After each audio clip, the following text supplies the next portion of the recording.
네, 오늘 함께 읽을 본문은 마태복음 16장 15절에서 18절까지의 말씀입니다. 신약 성경 27면에 있습니다. 네, 마태복음 16장 15절에서 18절 말씀입니다. 말씀을 모두 찾으셨으면 성도님들과 제가 번갈아서 교독하도록 하겠습니다. 마지막 절은 다 함께 읽겠습니다. 제가 먼저 읽겠습니다.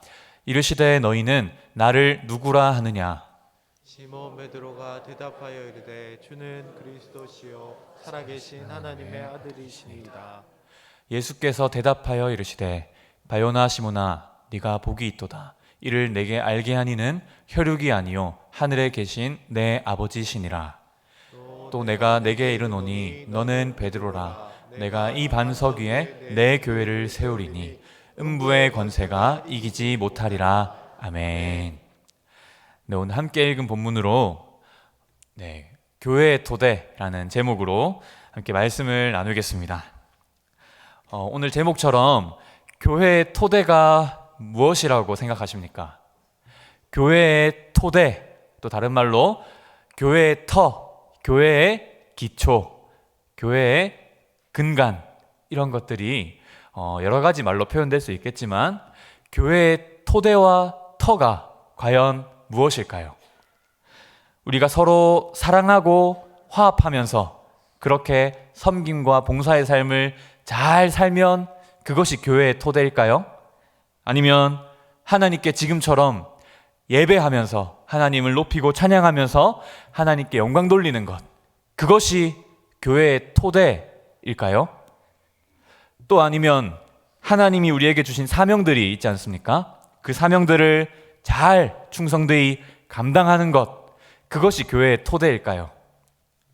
이런 것들은 교회의 토대라기보다는 교회의 존재 이유입니다. 존재 목적이고 교회가 마땅히 언제나 해야 할 것들이죠. 교회의 토대는 제가 방금 말씀드린 이런저런 것들보다 더 근본적이고 더 기초적인 것을 의미합니다. 우리의 교회의 터가 든든히 세워질 때 그 터로부터 방금 말한 예배와 사랑과 섬김과 사명을 감당하는 그 모든 것들이 나오게 되는 것이죠. 그래서 먼저는 교회의 토대와 터가 중요합니다. 나무의 비유를 든다면 뿌리 부분이 되는 것이겠죠.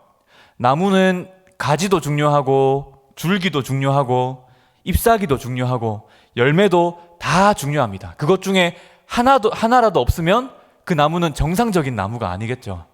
근데 가장 밑에는 뭐가 있습니까? 뿌리가 있습니다. 이 뿌리가 없으면 줄기도 없고 가지도 없고 잎사귀도 없고 열매도 없는 것입니다. 뿌리가 없으면, 뿌리가 약하면 나무 전체가 병들고 약해지는 것입니다. 교회도 마찬가지입니다. 이 교회의 뿌리가 약해지면, 그 기반이 약해지면, 토대가 약해지면 교회 전체가 흔들릴 수 있습니다.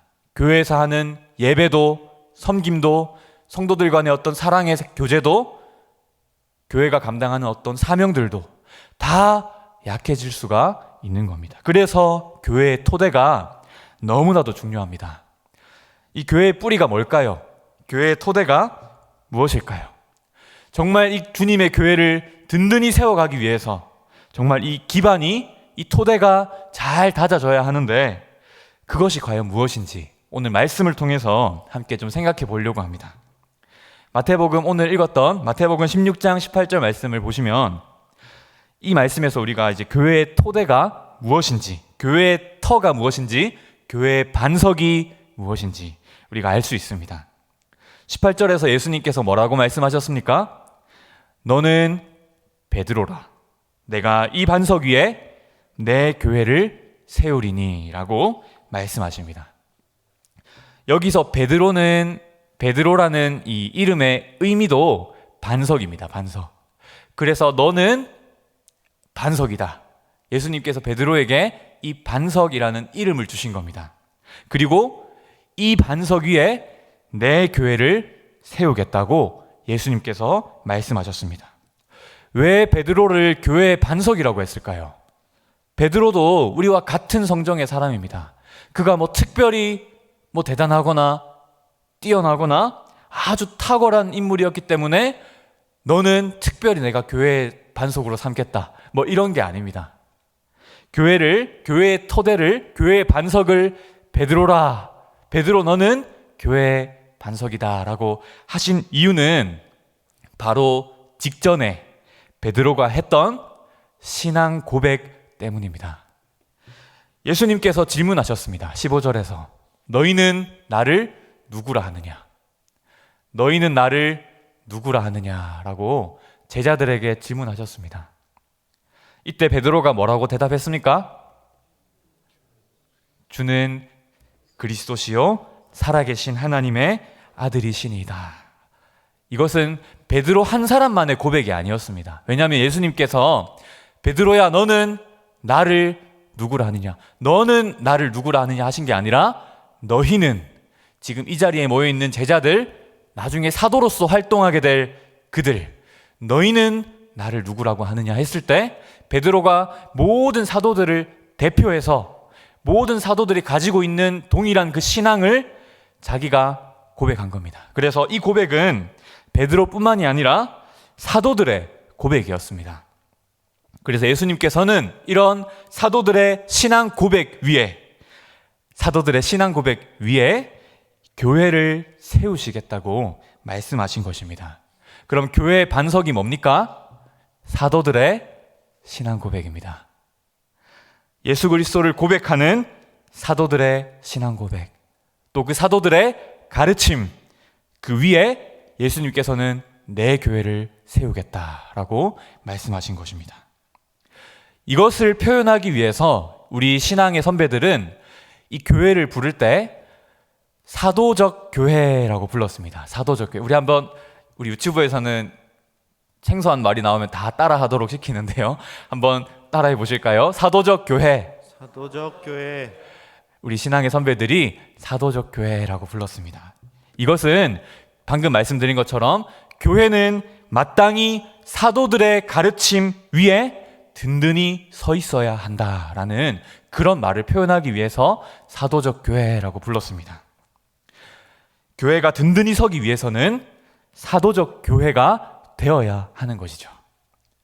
왜냐하면 사도는 아주 특별한 직분입니다. 지금 사도가 있을까요, 없을까요? 지금 어디서 자기가 사도라고 막 자칭하는 사람이 나타나면 그 사람은 가짜입니다. 사도는 지금 없습니다. 사도는 예수님이 처음 교회를 세우실 때 초기 교회, 초대 교회 때만 잠시 임시적으로 독특하게 세운 직분이 사도직이기 때문에 사도는 그때만 잠깐 있고 없어지는 직분입니다. 우리가 항존직이라고 할 때 장로, 집사, 목사 이런 직분은 주님 다시 오실 날까지 계속해서 이 교회에 있어야 할 직분이지만 사도는 항존직이 아닙니다. 예수님 오실 때까지 사도 직분이 계속 있는 것이 아니라 초기 교회에 터가 없을 때, 교회의 터가 좀 든든히 다져져야 할 때, 그때만 꼭 필요했던 직분이 사도 직분입니다. 그래서 뭐 어디서 신사도 운동 이런 거 하면 그것은 성경적으로 잘못된 것이라고 우리가 생각해야 합니다. 사도는 그때 초기 교회 때만 잠깐 있다 없어지는 그런 직분이었습니다. 교회의 기초와 터를 닦으라고 주님께서 공식 임명한 자들이 바로 사도들입니다. 그래서 그 사도들, 예수님께서 이 땅에서 친히 직접 부르시고 세우신 그 사도들을 통해서 그 사도들의 가르침 위에 우리가 교회가 세워지고 든든히 그 위에 기초해야 하는 것입니다.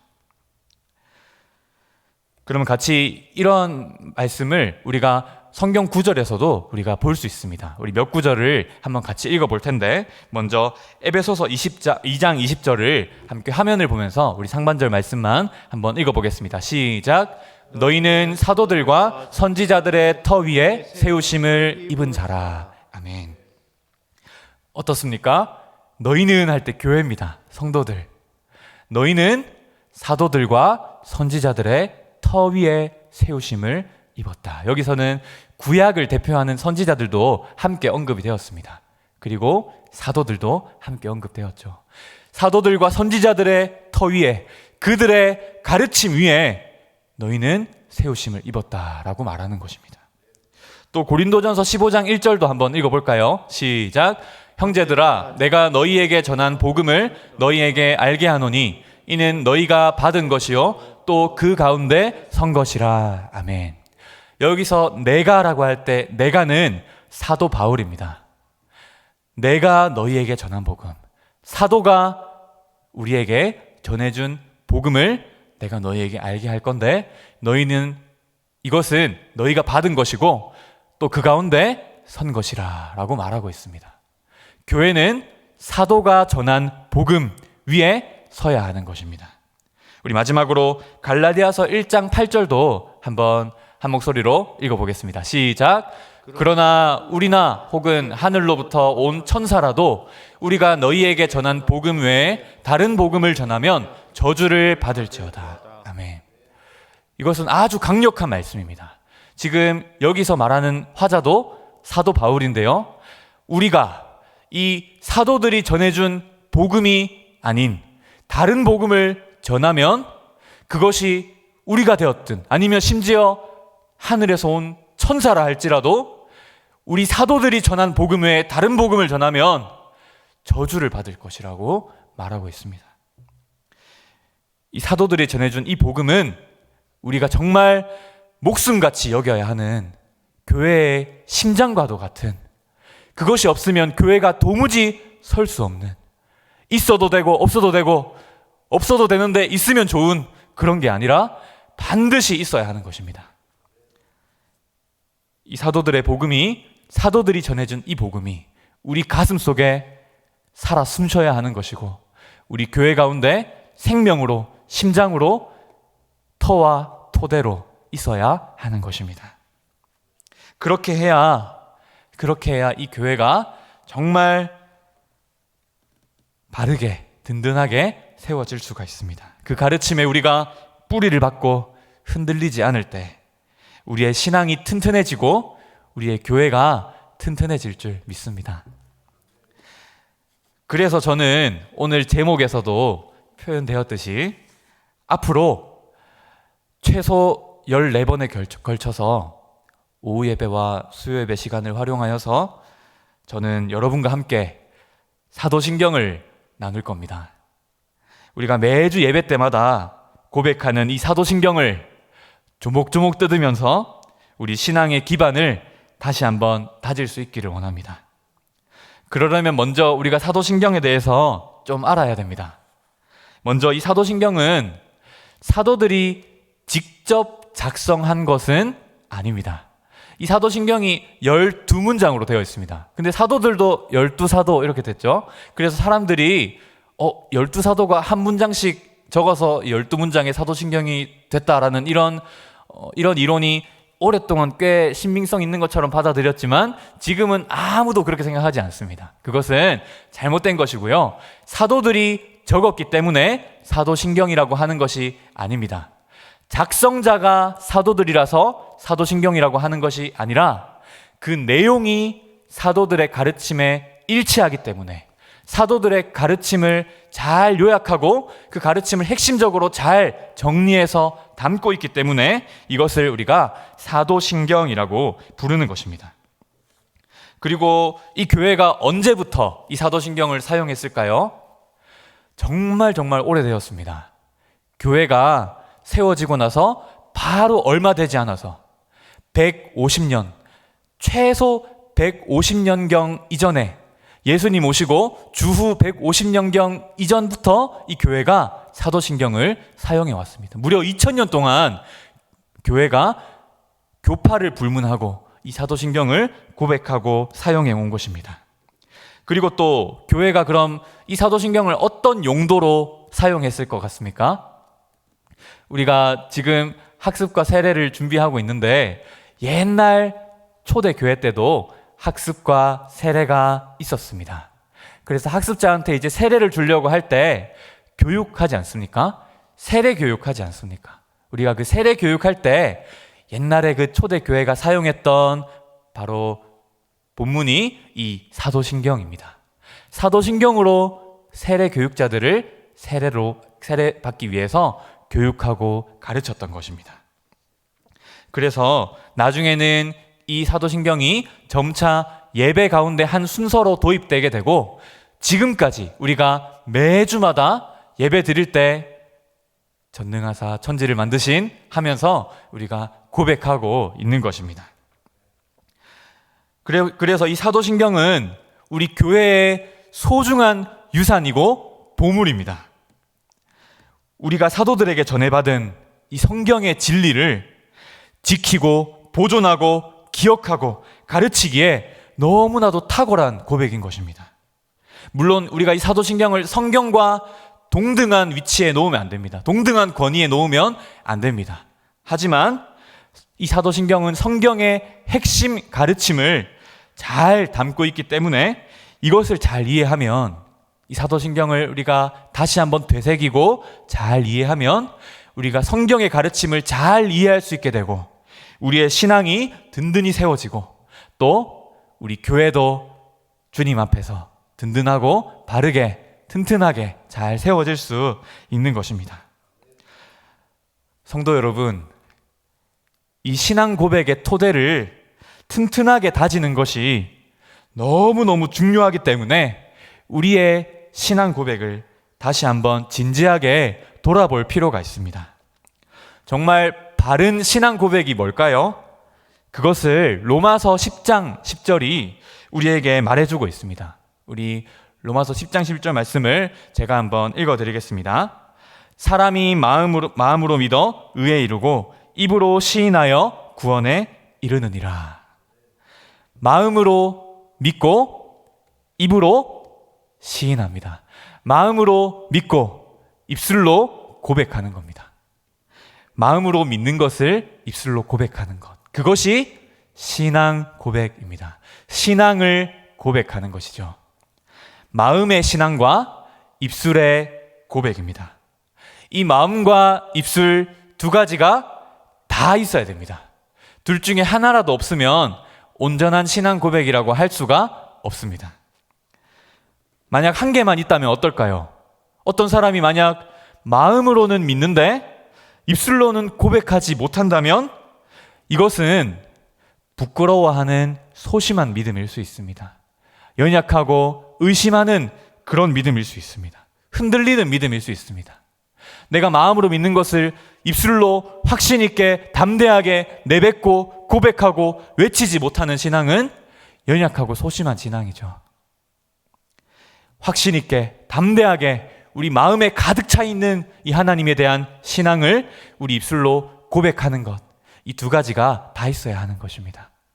또 한편 반대로 입술의 고백은 있는데 마음의 신앙이 없을 수도 있습니다. 이것은 훨씬 더 심각한 문제입니다. 왜냐하면 이것은 위선이기 때문입니다. 겉으로는 신앙을 따라하고 겉으로는 고백을 하는데 그 내면에서는, 마음에서는 진실된 신앙이 없습니다.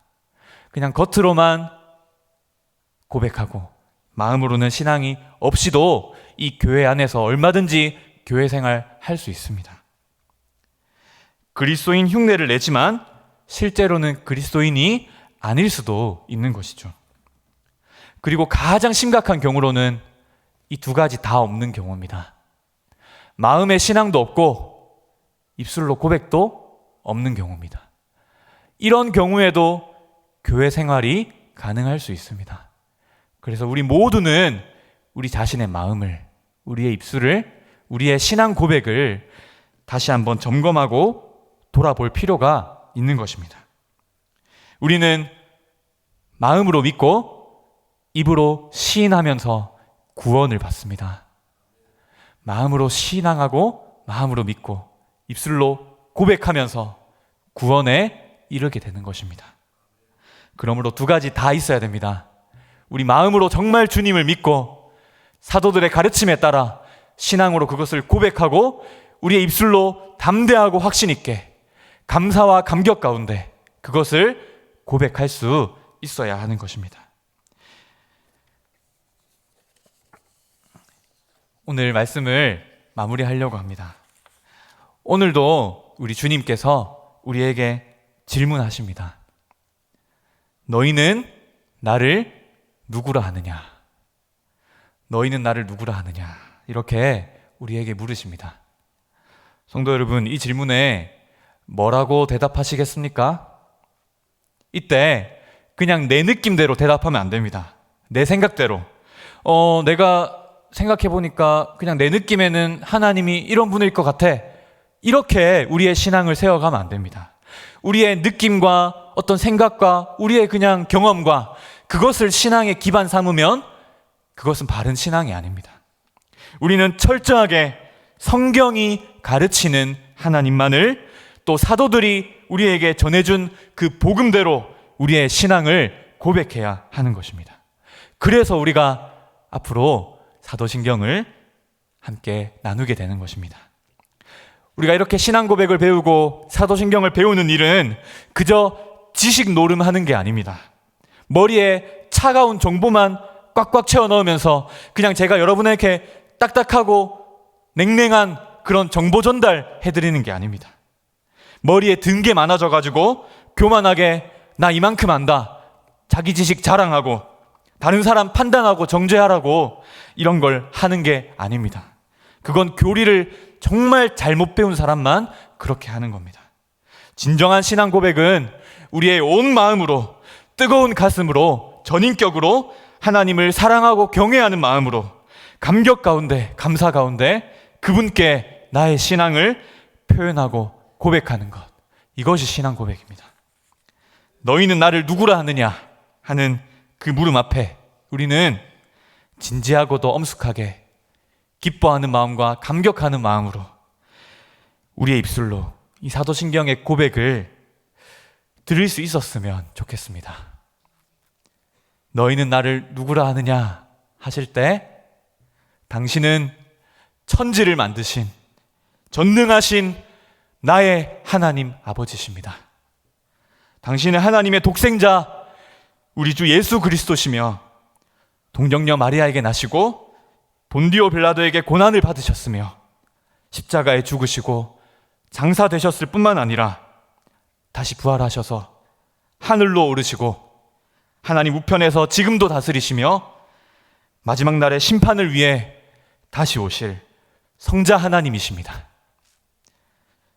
그리고 당신은 거룩하고 보편적인 이 교회를 구성하시고 우리 가운데 성도의 교제를 이루어 주시며 우리의 죄를 사하시고 장차 우리가 몸으로 부활하게 하시며 영생을 누리게 하실 성령 하나님이십니다.